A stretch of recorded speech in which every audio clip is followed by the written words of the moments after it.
So a robot gets arrested. He's charged with battery. Hey, shh. Welcome back to Not Another Needless Sequel, where we watch movies and propose unnecessary prequels, sequels, reboots, and remakes. My name is Kane. With me, as always, is my co-host and wife, Kelsey. Ew. You didn't think of nothing? I don't have an opening for this one. I feel I was like... hoping you were gonna... I'm bulletproof. Nothing to do. Last time I did a song, though, nobody liked it. Did somebody... And by nobody, I mean you, because nobody Okay. really listens, do they? Just kidding. But, This week, friendship has evolved in 2022's M3GAN. M3GAN? M3GAN. So what do you think the story was? I think, the friendship evolved says it all. Just kidding.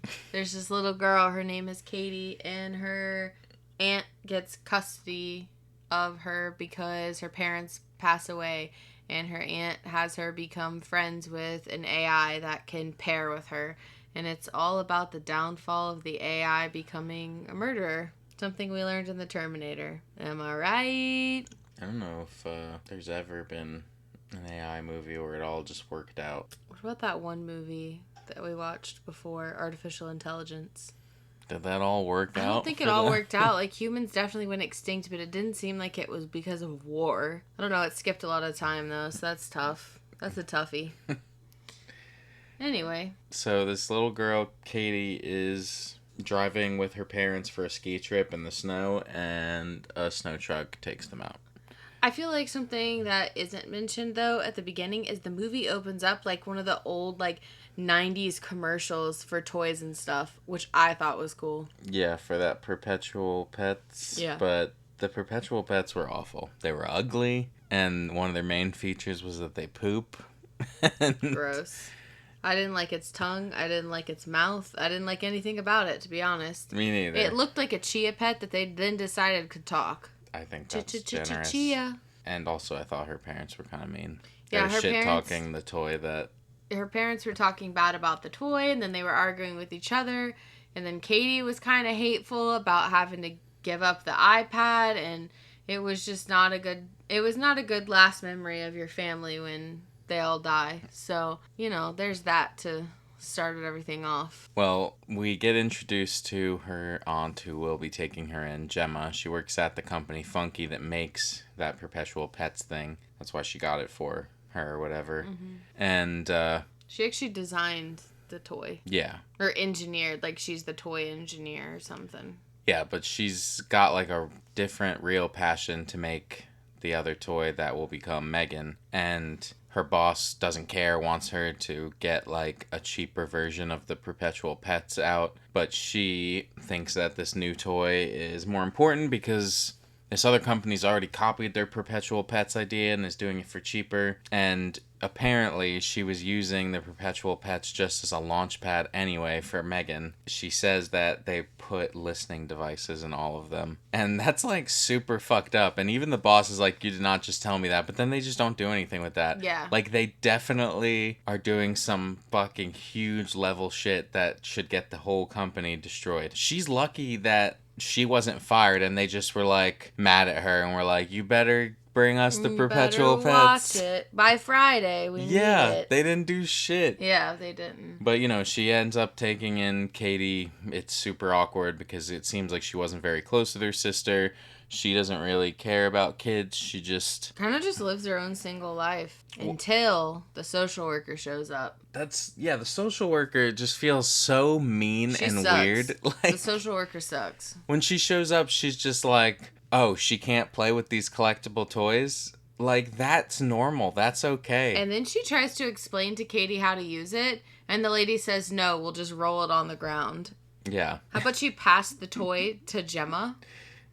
It's just so weird. And then she's like, wow, that didn't go well. Like, yeah, because you uncomfortably made them, like... Also, Katie's been there for what? Not even 24 hours? Like a single night? Not even 24 hours? Yes, that too. Is they're just getting to know each other and you're just like, everything's wrong. And you come in, it's the equivalent of having like them pick up like an orange off the counter and like roll it around. You're like, this is good. You guys should be doing this. Yeah, that's a way to connect. But she does end up connecting with her because she sees that she has this robot in the garage called Bruce that she made in college, and it's controlled with these gloves, and Katie's excited about it, and she's like, if I had a toy like that, I would never need another toy.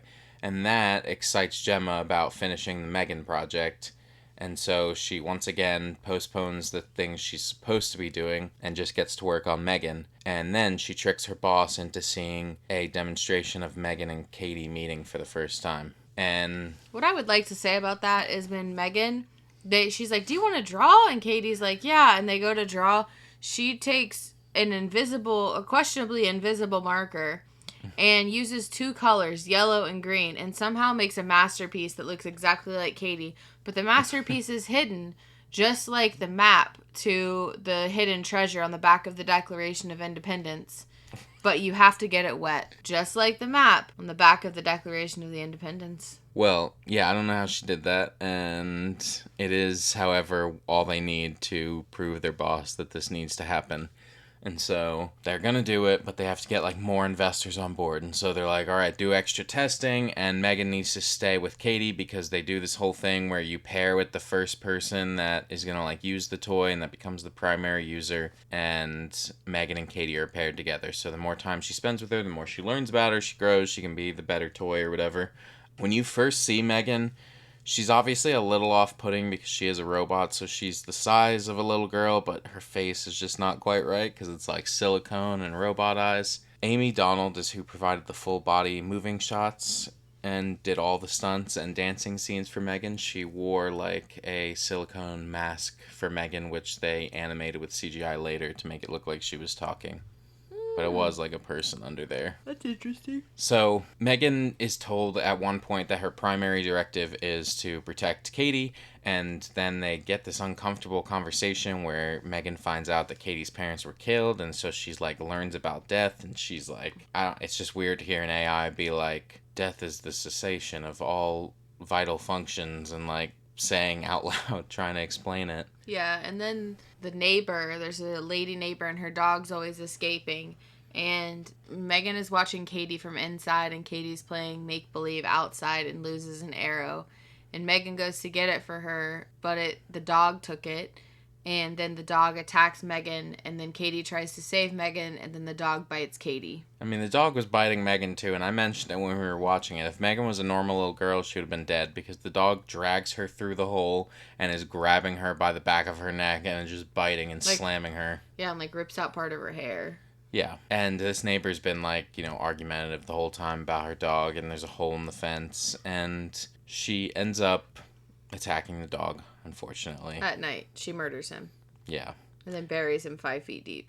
I do want to say that in that scene, we see that she can do this thing that she does throughout the rest of the movie, is she can imitate sounds, like she does like recordings of it and replays it, but it has sort of like a robotic undertone to it. And so she gets the dog by doing the voice of the neighbor and calling his name, and sounds all just fucked up and distorted, and it's super creepy. Yeah, that's the first time you hear it too. You don't see her doing it, but you can hear it. Yeah. As we're seeing like more stuff with M3GAN, I thought it's cool the way that she looks at people, and it shows her POV, and you can see she's like zooming in on their face, and she can see all the different emotions they're feeling and the percentage. Yeah. Also, I didn't get to mention that when they're coming up with all the stuff for the commercial that they're trying to do for M3GAN to sell it to these other investors, they end the commercial with her saying, you can spend more time doing the things that matter. And then shows like her getting on her computer. Like, that's a super fucked up way to be like, don't you hate spending time with your children? That's exactly what it was. They can put them to bed. They can cook. They can clean. Yes. Yeah. And then I will say the other two like engineers or whatever don't like that Gemma said that, but Gemma doesn't have the mindset of a parent. Yes, and that is a plot point through the whole movie, is that M3GAN is supposed to be this thing that's there to assist parents, I guess, and be like a good toy, but it's becoming more like, well, I don't want to have to deal with Katie because she's not really my daughter. She even says that at one point, well, Katie's not my daughter. And like, yeah, she's not, but that's a fucked up thing to say. She kind of it. I mean, yeah. Anyway, Gemma tries to, like, get Katie out of the house and kind of, like, doing less just with Megan, and they go to this, I don't know, scavenger hunt thing. It's a potential school for Katie to go to. Katie didn't want to go to school because she was homeschooled, and then she was like, Megan is teaching me. I want to be alone. And Gemma's whole point was you need to interact with other children because, like, Yeah. it's making her weird. Well, she meets a shithead kid there, Brandon, who's a bully and is also taller than all the rest of the kids. And he's an absolute psychopath. There's some kind of, like, spiky ball that they pick up off the ground, and he rushes up to Katie and squeezes her fist around this spiky ball to hurt her. So Megan sees that and ends up leaving where she was supposed to stay and going towards Katie and Brandon. And Brandon is like, oh, what is that? That's your doll? And picks it up and is just like beating the shit out of her. He's just like rips her shoe off, gets over her and is slapping her in the face because he's just a fucking mean bully. Yeah. And Megan grabs him by his ear and just tears his ear off, to which he responds by running, and he runs into the road and gets hit by a car. And so everyone's like... He trips and falls down a hill. Yeah. And then he gets hit by the car, yeah. Well, so when he's hit by this car, everyone just accepts that is how he dies. Until later on, they mention, the cops are like, oh, we found his ear, like, so far from where he died. And I'm like, you guys didn't look into that further until now? You're just like... Yeah. Obviously, that's fucked up. Pretty interesting. I will say, though, she didn't technically kill him. Yeah. Well, you know, after that happens, there is a moment where Gemma's wondering maybe if it was Megan, but, like, she ends up even killing their neighbor at that point. The neighbor is constantly calling the cops and is, like, banging on her windows and stuff, saying she knows that Gemma did something to the dog, and eventually, I guess that becomes a threat, so Megan lures the neighbor into a shed with the dog's fucking wine and kills her in there. The scene where she's killed, Megan, like, sprays her in the face with this chemical hose thing, and it's, like, peeling the skin off her face. And I'm bringing that up specifically because this movie was originally R-rated because, like, it included more scenes like that, but because the trailer was so popular among teenagers, they reshot a bunch of the scenes to tone down the violence so they could do a PG-13 rating. Oh, that's interesting. I think it actually worked better. Yeah, I think honestly, just because of the way, like, it was dealing with kids and, like, murderous kids. I don't know. Yeah, I agree. But then Gemma does separate Katie and Megan, and Katie is super upset, saying she hates her, but Gemma is just saying that she needs to plug her in and fix, like, the flaw that is occurring before they launch it. And so Katie kind of agrees. Yeah, well, when she separates them, it's because Megan, like, walks into the garage while Gemma's working on stuff and scares the shit out of her, and Gemma's like, what are you doing? And Megan's like, couldn't sleep. The moment you say that to me, you're off forever. What do you mean you couldn't sleep? Shut the fuck up. But she keeps telling her to shut down, and Megan's not actually shutting down. Yeah, she's like, hold on, we're having a conversation. She does this trick where she's, like, got this pen. I don't exactly know what it is, but the top of the pen has, like, a light on it, and it draws Megan's attention, and then she quickly, like, hits an off button on her side. That ends up not working later on. It only works this one time. Yeah. So when she shuts her off, she wraps her up in fucking bubble wrap and duct tape and brings her into the lab, and she's, like, talking to the other people, and she's like, eventually we have to turn her off. Doesn't matter. I'm leaving with Katie. Like, she's starting to be like, Katie's the more important thing. Yeah. But Megan escapes Funky and kills... She doesn't kill the two other scientists. She does try and hang one. I thought that they were gonna die. I did too, but she ends up just leaving, and she kills the CEO or the guy who's in charge. Yeah, so the CEO thing is where she does the dance that everybody knows and hacks him up with the paper cutter. Well, I mean, she just stabs him through the chest one time. Yeah, she has to be really strong to get that through there. Well, she's a robot, and the whole time I kept saying that, like, I think it's weird that people keep picking her up, and I'm like, shouldn't you weigh a lot? But when she does that dance, it's interesting that it's become so iconic because they said that they actually had just 5 different dance sequences, and they weren't sure which to do, and the one that's in the movie is really just the first one that they could do. Mm. And, you know, it blew up especially last year because they did the Halloween Horror Nights, and they had Megan there in Universal Studios, and she was doing the dance from the movie. I do think it's worth mentioning at this point. He murders the CEO's assistant, or she murders the CEO's assistant in the elevator. And earlier in the movie, it shows the assistant stealing like the M3GAN files, so somebody would have access to that AI. Yeah, and And that's also it's why never mentioned again. that's also why the Perpetual Pets was copied, because he is the one that's been stealing everything. And Megan knows that he's been stealing because she says like that they're just gonna blame this on him and say that he killed his boss once his boss found out he was stealing the secrets, and then he had to kill himself. When she escapes there, she is obviously going back to Katie, and she attacks Gemma, and she's like, Gemma, you're becoming a problem. I'm going to paralyze you so that I can be the primary caregiver for Katie. And she's saying she's going to jam this pen into her cerebral cortex. Yeah. The scene where she's fighting with her, they're fighting in the kitchen, and Katie like wakes up, and Megan says, if Katie comes in here, I will rip your like head off from the rest of your body. And I think that's a cool scene. It's intense because they're just like holding each other on the table, and Gemma tries to shut off Megan during that, and Megan like wrestles her and slams her down into the table. And Katie can hear the whole thing. She's like, it sounds like you guys are fighting. And they both turn at the same time and like, we're not fighting. Trying to like stop her from coming in there. But the fight makes its way down to the basement. The garage.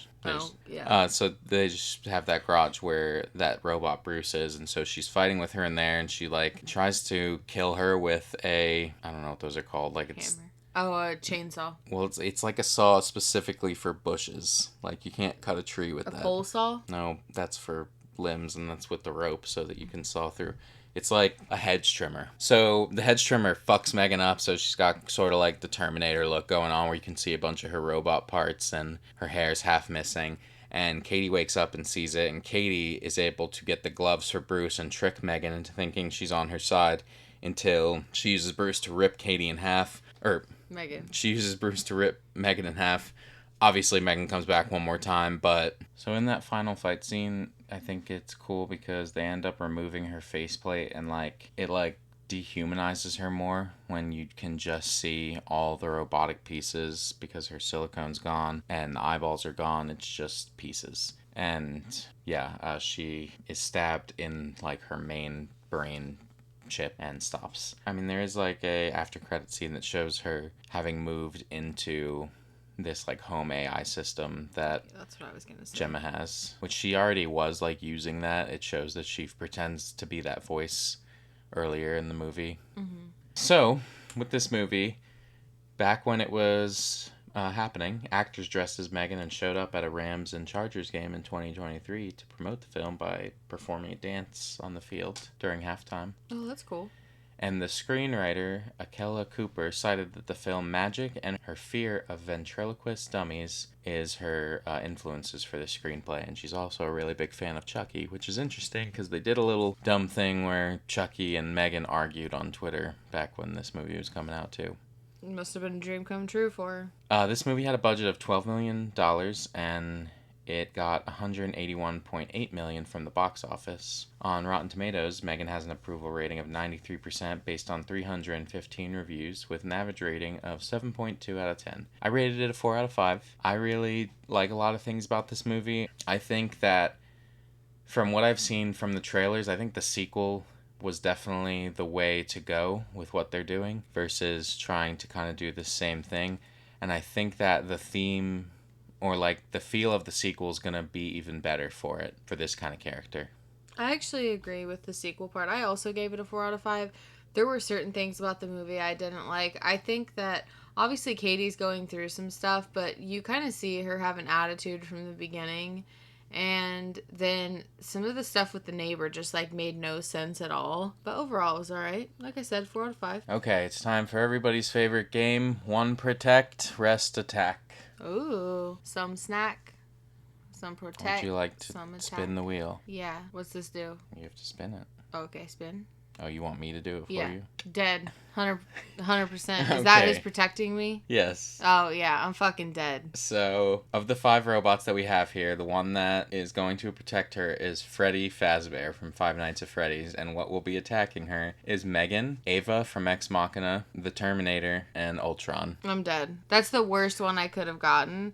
number one. And number two, the only one that could win all of this, well, there may be two, is Ultron, first off. Second off, the Terminator, maybe. But Freddy can put you inside of him, and then they won't know. They'll think that you're just a robot. That doesn't, they could still attack me. But why would they if they think you're not there? But also, joke's on me, because Freddy will kill me on the inside of him.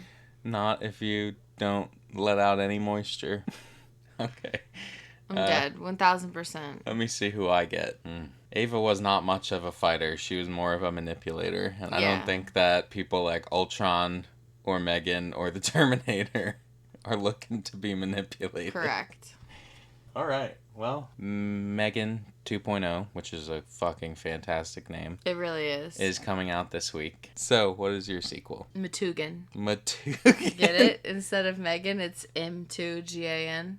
Okay. For like version 2. Oh, is that a prequel? No. Oh, I guess that'd make instead of M4GAN. Yeah. Actually, it's just called M3GAN. Okay. 2. Electric Boogaloo. I expected this. Yeah. So, flashback. We saw at the end of the last one that she took over. The AI or the system in the house she took over was Elsie. So we do know that she still exists. However, insert the rival company. Pick your name for a rival company to Funky. Maybe like Toys. I don't really know.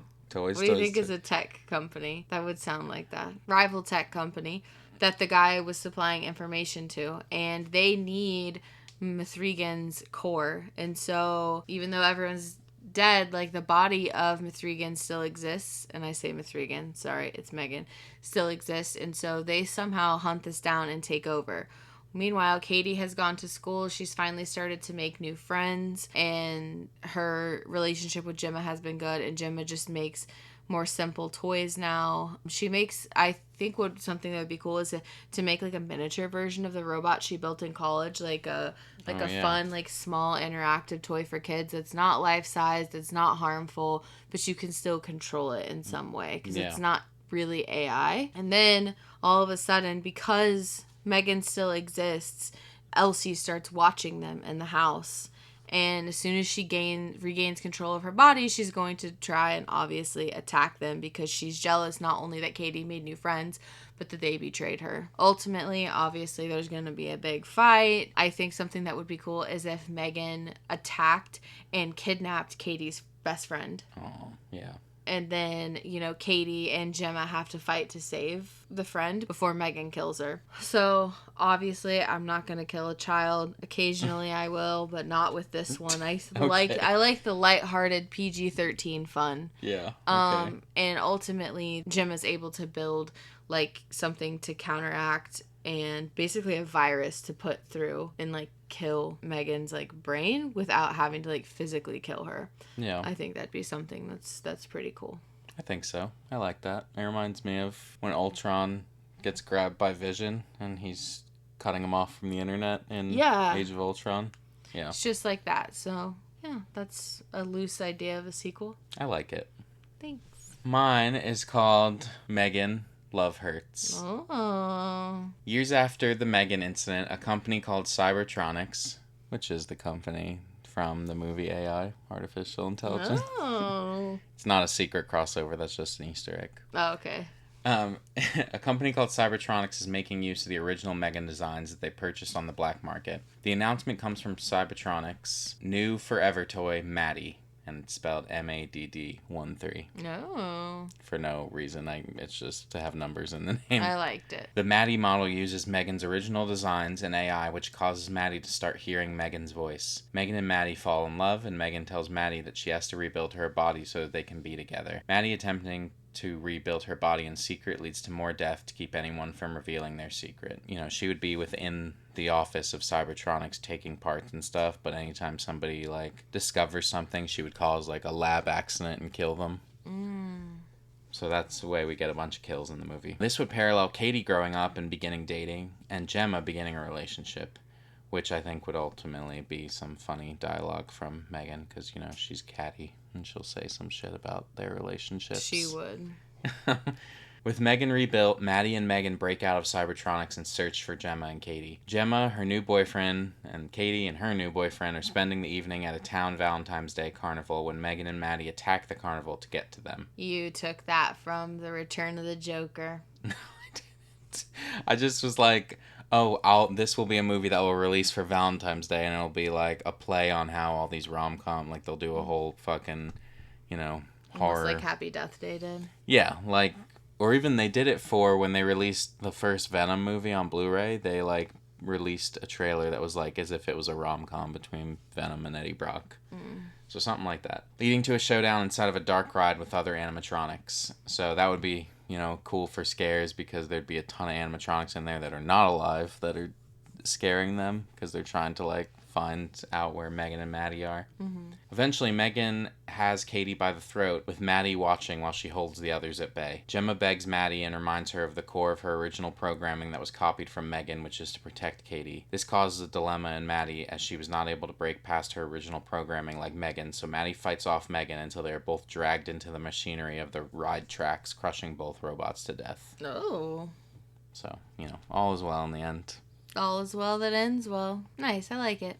I think that there'd be like funny, dark horror or black comedy kind of funny lines between Megan and Maddie fighting, because they were like in a relationship and now they're, fighting. Yeah. Yeah, I like that.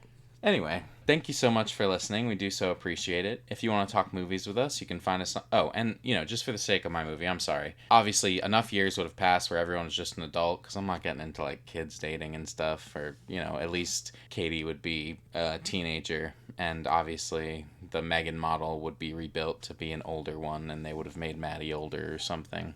Yeah. Anyway. Thank you so much for listening. We do so appreciate it. If you want to talk movies with us, you can find us on TikTok, Instagram, Letterboxd, Threads, and Blue Sky. We are NansPod everywhere. NansPod. If you'd like to vote on whose sequel idea was the best, come by our YouTube channel for the polls, or you can let us know your idea across our socials or at needlesssequel@gmail.com. Links, as always, will be wherever you're listening. If I could ask you for one thing, it's to share our show with someone and leave us a review. That is how we get new listeners. Of course, I also ask that you come back for more Needless Sequels. Next week, we are watching Jurassic Park in preparation for Jurassic World Rebirth, releasing on Wednesday, July 2nd. Take care of yourselves, everyone. We will see you next week. I'm super pumped because this is always a surprise to me what we're watching the following week. So I'm excited. I'm excited for Jurassic Park as well.